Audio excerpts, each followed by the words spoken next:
This is the Anarcha, a show where we take a deeper dive into written works published at the Center for a Stateless Society. Join us as we give voice to the ideas challenging the vain phantoms that haunt our social reality and stand in the way of total liberation. For more information, visit c4ss.org. And to support this show or any of the other projects happening at the Center, please visit patreon.com/c4ss.org. Thank you for listening.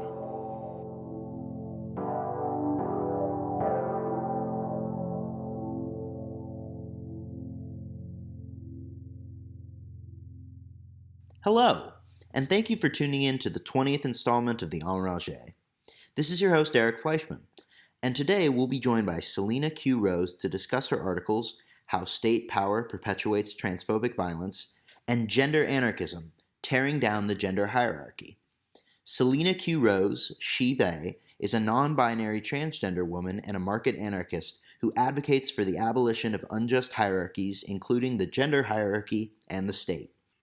They believe a major ascendant force in state coercion is the oppression of transgender and gender nonconforming people, and that anarchists of all varieties should strive for the abolition of gender hierarchies. Selena, welcome to the Anarcha. Thank you so much for having me, Eric. How are you doing? How's life these days? I'm doing pretty good today. I'm a little shaken up from yesterday. I went to an outpatient center to get some lab work done. And while I was there, the lab technician, after I came in with an appointment for my name, I then presented documents with my dead name on them because that's where I'm at. And the technician felt it appropriate to ask if I had had all the surgeries yet, which this is just kind of my life. But I looked this woman straight in the face and I said, I don't want those. So not everybody does. And I would swear that I blew this person's mind with this answer. And so, yeah, I'm just having a normal one. It's insane to me sometimes the questions that cis people ask, like that in any other scenario would be with other cis people would be totally inappropriate to ask, but it's just like, it's okay because they're trans, it's okay because they're gender nonconforming. Excuse me, can I just ask about your genital configuration real quick? I know, exactly. Like, what the fuck? Bizarre. But that actually leads excellently into our conversation today about anarchism and gender abolition and gender anarchism. So to just begin, can you give our audience a brief summary of your pieces, both of them, and some of the influences behind them? Absolutely. So in my more recent piece, How State Power Perpetuates Transphobic Violence, I was largely drawing from my own life experience as a later transitioning trans woman and my values as a queer anarchist to kind of talk on the ways that political actors and state governments are using non-binary, transgender, and gender non-conforming people as a scapegoat these days. Trans people seem like a new phenomenon to so many people, and the people with power like to spread fear and confusion over trans folks in order to concentrate and maintain power. The same way that they spread fear and confusion over immigrants, for example. And they do immense harm to so many trans people in the process. They both encourage and sometimes even compel harassment and violence against us. I was concerned in particular when I was writing this piece with a measure in Texas that would reinterpret existing law to begin sending child protective services after parents who allow their self-identified trans children to transition even just socially. And since publication, it panned out that some Texas families with trans children had to flee the state. Others came under investigation. I do believe currently there is a court order preventing them from following the guidance as issued. So it's kind of stopped for now. Thank goodness. But that could resume at any time if that court order fails. So that was very important to me. It's just state-funded kidnapping at that point. Yeah, absolutely. By every functional definition, of the word, it's state-funded kidnapping. It is.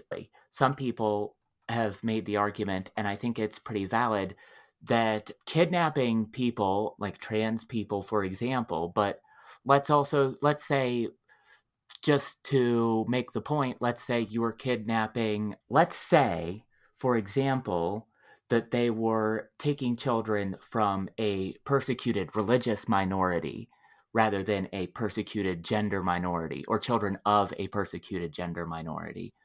Mhm. And they were rehoming those children and having them basically forced to change their religion by their new family.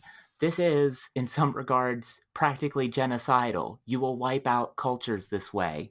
You will program people to believe things they don't want to believe. You wipe out the autonomy of these kids and basically put them through conversion therapy. And it's just horrifying. I mean, I think that sort of way to look at it really backs up the call, the the fact that some people are calling this trans genocide. Absolutely. And it all comes back to, in my opinion, and I'm kind of jumping ahead here. It all comes back to the social force that is transphobia. Well, I think that that actually leads very well into the. My first question is super basic. You've kind of already answered a little bit of it, but to begin at the very basics, what is transphobia, and how does the state help perpetuate it? So, to look at transphobia through an anarchist lens, like I prefer to, is to look at it as a force that creates and perpetuates unjust hierarchies that disadvantage trans people specifically. More concretely, more literally, transphobia is made up of rhetoric, behaviors, and systems that promote the fear, distrust, pathologization, and marginalization of trans people. Um, just for example, although the examples are numerous, anyone who wants to look into this, you can find so many examples of transphobic bills being passed, transphobic policies at the local level or the school level. In fact, states and localities and school districts all over the country are considering and sometimes passing policies that, for example, mandate schools to out children to parents and authorities if they use a different name or pronouns at school than their papers say. Policies that exclude trans students from participation in sports altogether. Policies that make it illegal to provide even proven medical treatments like puberty blockers to trans youths who need it. In some cases, even considering it child abuse to simply allow your daughter to grow out her hair and be referred to as she or her if she's been cataloged by the state as male. These measures targeting youths come along with the usual government threats. For example, truancy laws could be forcing kids to go to these schools where the policy is that they must be misidentified or else potentially be separated from their families and assigned a new family that may force them to live as their assigned gender. And those are just some examples most relevant today. Don't get me started on my compulsory government issued ID or how difficult and time consuming it can be to get your name and gender marker legally changed. Transphobia is so often perpetuated by the same people and institutions that perpetuate other unjust hierarchies. Absolutely, absolutely. To try to separate, systems of oppression from each other in analysis of like a statist capitalist society is super bizarre and kind of unhelpful. Absolutely. It's difficult and, like you said, sometimes unhelpful to try and separate, to form a hard separation between which of these injustices are being perpetrated directly by the state and which ones are the state just kind of enabling. Because it's Mhm. all, in the end, the same thing, and it comes down to the structure of society and the way that people interact with each other, the rights that we consider each other to have, and the duties that we believe we have to each other. And a moment ago, you mentioned one of the many things that the state helps perpetuate that enforces transphobia is rhetoric. And you go into your article and to point out some of the dangerous state-funded anti-trans propaganda. Would you mind going over some of that propaganda, its motives, ways we can combat it, and even maybe do some myth busting for us? Sure, Eric. Trans people have become more visible in public over recent years thanks to growing awareness and acceptance, thank goodness. But consequently, there's been lots of room for people who wield social and political power to create and exploit fear of trans people for their own gain. Just for example, this guy, Scott Jensen, I think, running for governor in Minnesota, is making headlines today for scaring parents by repeating a hoax about schools installing litter boxes for students who identify as animals. Now, as a literal cat girl, I can tell you I've been accused out of the blue on social media more than once of using a litter box. This rumor doesn't surprise me. This stuff starts out as made up scenarios from trolls on the internet, and it ends up being uncritically repeated by politicians or even used as the basis for policy. And it's largely this mechanism that keeps these harmful ideas propagating. It's this, what's the word I'm looking for? It's this symbiotic relationship between the hate and misunderstanding and ignorance that already exists in different places in society, and the government and the people who run it trying to be people pleasers and authoritarians and, effectuate the control structures that they think the people want. It's important that this rumor I just went over is about an imagined scenario allegedly playing out in schools, because most of the propaganda that we're talking about goes like this, though it takes many forms. The doctors and or schools and or parents are forcing the children to be transgender, false, and rushing them into irreversible and experimental changes that they're likely to regret, false, and trans women are faking it anyway to sneak into women's spaces, false, and we have to stop this travesty by enacting such and such ordinance to formally require teenagers and maybe also adults to live with their legally assigned name and gender. Also, maybe don't invite your transgender cousin over for family dinner anymore because he's a bad influence on the children by nature of being trans. That's a lot, and people who don't know any better can be faced with that series of fact claims, and be reasonably concerned. But every assertion and logical leap in the Gallup that I just outlined is utter nonsense. Gender exploration is natural in children as they learn to fit into society, as most any developmental psychologist will tell you. And gender transition is a self-directed act of autonomy that most of us expect to be punished and ostracized for, not something that anyone is manipulated into doing.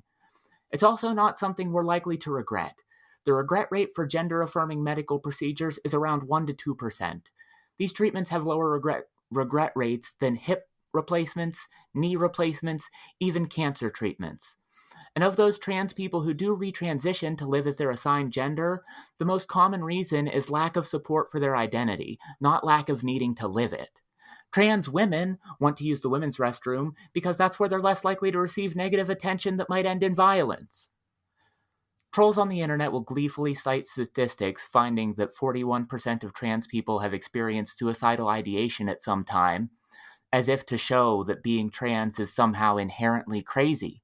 But they'll ignore the same study's findings that the reason for that suicidal ideation is being harassed and misgendered and denied support from family and community.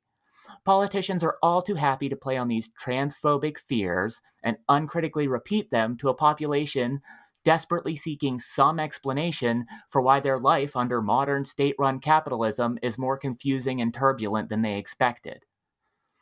Right now, something very troubling to me is that because many of the laws targeting trans people are also specifically targeting public schools and trans youth, a common narrative among trans exclusionary reactionaries, surely making its way into the mouth of a politician near you, seems to be that anyone who opposes these authoritarian measures, who supports the rights and autonomy of trans youth, is somehow grooming children to accept the abuse of social or medical transition in peers or themselves or their elders or even strangers. As far as some of these people are concerned, people like me existing in public at all might as well be considered child abuse. And it's these kinds of notions and rhetoric that we need to be watching out for. Absolutely. Oh my, that was amazing. That was one of the best spiels I've ever heard on like debunking all the transphobic BS I've heard in a long time. I'm gonna want to get that transcribed somewhere, maybe put it on a t-shirt. Like you really covered all the bases there. I'll send you the transcription later. Please, please. I mean, you really touched upon it that it's just like a series of false claims that back each other up and then put anyone in a position it puts anyone in a position who like if you support trans kids, you support like pedophilia, therefore you shouldn't support Right. trans people. It's like two statements that don't actually The go arguments are circular. exactly. It's exactly, yeah. No, I no notes. So, and this goes far beyond just the propaganda. As you mentioned before, like there's straight up, kidnapping of children, and there's even like a talk and laws today about like inspecting like the genitals of youth athletes, and it's so disturbing and gross. But it's not just the U.S. government doing this either. We're focusing on. Can you give us any perspectives, maybe on like state perpetuated transphobic violence internationally? Are there any patterns or trends that you're seeing that sort of match the U.S. government, or is the U.S. government being particularly in a particular wave of transphobia separate from the international circles? Well, as we already touched on, with the social and systemic nature of transphobia and transphobic violence, it's hard to tease out exactly which parts of the narrative are being driven by state actors versus non-state actors. Mm. But if we're going to talk about overseas, let me give you a very prominent example. The UK is among the places seeing surging transphobia in the public conversation, thanks in no small part to a formerly respected children's book author who I'll refer to as She Who Must Not Be Named. State media outlets like the BBC and entrenched advantaged media institutions like The Guardian uncritically publish the opinions of privileged celebrities and transphobic activists without contextualizing them using available scientific or medical research. The narratives are wide-ranging but all based in fear and exclusion. People have seized on terms in the UK like self-identification and turned them into politically charged footballs till they practically have no meaning anymore. A narrative popular there that hasn't really taken off in the US yet basically asserts that gender transition is a modern reimagining of anti-gay conversion therapy, and that, funny enough, the prescribed remedy for that is to do anti-trans conversion therapy on trans folks and convince them they're just gay. And people honestly believe that trans women are aggressively invading spaces that they mysteriously assert should be reserved for cis women, from bathrooms to sports to the lesbian dating pool. These demands to protect women and children from trans people existing around them inevitably get consideration by the powerful and the politically connected, and perpetuated by being repeated and justified by those powerful people. Political movements all across the globe centered on denying trans people their identities and their medical care are making progress in too many places for me to enumerate or quantify. The solution, though, is always the same: to destigmatize transness and protect the rights of trans people to exist in public and manifest themselves. Amen. Amen to that. I'd be missing something important here if I didn't mention that in the US, testosterone is currently a Schedule III controlled substance like ketamine or opioids, that it's illegal at the federal level to possess or use it without a prescription. So to me, that's an actively declared war on drugs against any trans men or other transmasculine people who can't, because of state laws or whatever other reason, just get a prescription for the hormones that they know they need. And to go along with that, some states like Florida have been changing their state and corporate captured healthcare systems, closing off what treatments are available to trans people at what ages, and potentially making the former point about testosterone being a controlled substance all too real of a problem for many patients who suddenly find themselves denied access to life-saving hormone therapy treatment. What it sounds like is the countries right now, from the U.S. to the U.K., that are ostensibly quote unquote developed capitalist countries, are actually some of the more aggressive in terms of their like shift towards anti-trans policies. Would you say that that's accurate? Yeah, absolutely. And I think that there is a reason for that. All of these societies built on conquering and empire, so many of them are also built on eugenics.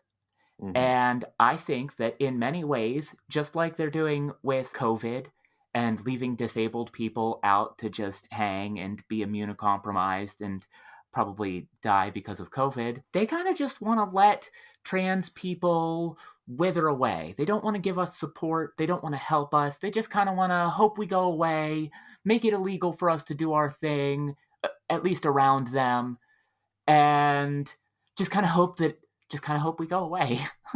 Mm. Which goes back to the whole matter of transgenocide. Mm-hmm.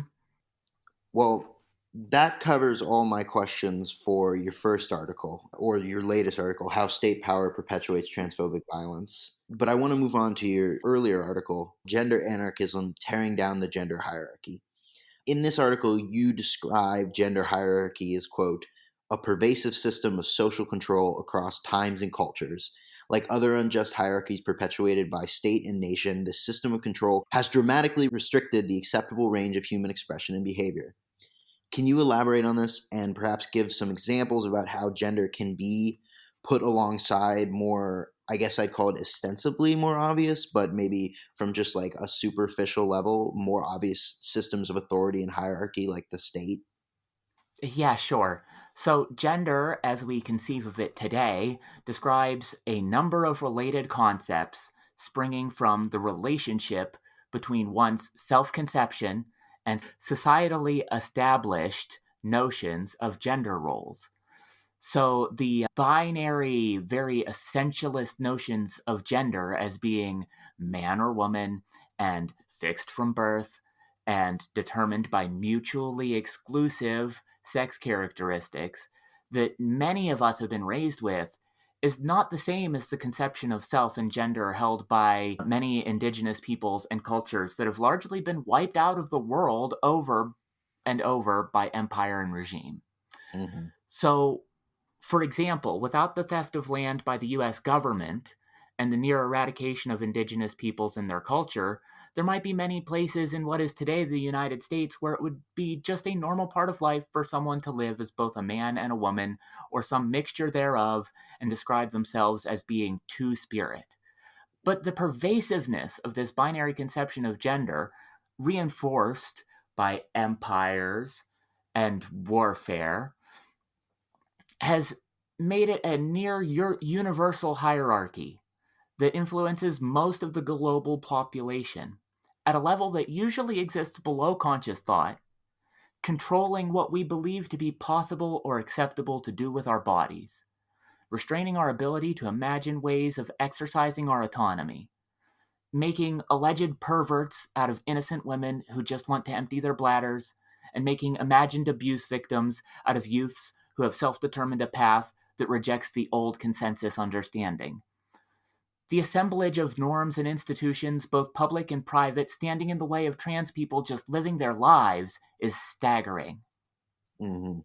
Yeah. And I think that that makes the excellent point that, you know, in the idea that gender and gender hierarchy limits imagination, it almost seems nonsensical to advocate for the abolition of the state and other things without, also coming to the conclusion that, to have an imagination beyond the state and beyond capitalism, you must also have imagination beyond gender and gender hierarchy. Yeah, that's absolutely right. And I think that so many people, I think in large part, it is because so many people just never examine these issues of gendered hierarchies and the enforcement of gender, that they don't think to include it in their implementation of anarchism. I think often it is just, well, I didn't think of that, but great point. Yeah, no, exactly. In anarchist circles, particularly, but I would say that, and I'd say that that's something that libertarian or like American libertarian critiques of the state need desperately, is this more larger scale structural critique of power and statism beyond just like the state and violence is just when someone punches you in the face, and that's it. Right, right. Okay. As far as so many of the right-wing libertarians in the US are concerned, the state stops at the government. There are no forces beyond that which are inappropriate, except for the force of rejecting pure capitalistic property rights. So, Mhm. Yeah, no, exactly. So, in response to this authoritarian reality of gender hierarchy, you propose, and which is the title of your piece, gender anarchism or anarcha-genderism, which describes, quote, the act of disregarding or actively opposing the arbitrarily imposed social regulations of gender hierarchies. Excuse me. This is, as you say, quote, a flavor of queer anarchism. But I don't know if I've ever actually specifically heard the term gender anarchism until I read your article, and then I actually saw it today on a website, and so I was very interested. Is this a term you came up with that you heard somewhere, and does this relate to the term I've seen on the internet, tranarch? so I chose the term gender anarchism for this paper to describe what I see as applying the process of anarchism to the current state of gender politics. I see anarchism as a process by which we challenge and tear down oppressive hierarchies, whether we challenge their claim to authority or challenge their contrived justification for some arbitrary abuse of power. And I think that someone's used this term, gender anarchism, before me, but perhaps not in quite in the same meaning. But I am pretty sure that I coined the sister term, anarcha-genderism, which means the same thing, but with a wicked cool trans-inclusionary radical feminist. As for how it relates to tranarchism, I do think a lot of the things that people describe that way fit into a gender anarchist framework. But I find that digital spaces called tranarchy are usually more about gender nonconforming behavior in general than any sort of ideological framework for anarchist action. The Mm, interesting thing about that is that I think being gender nonconforming in your daily life is inherently contributing to the work of gender anarchism simply by existing outside of current gender expectations. So even without focusing on the work of anarchism, they're still doing it.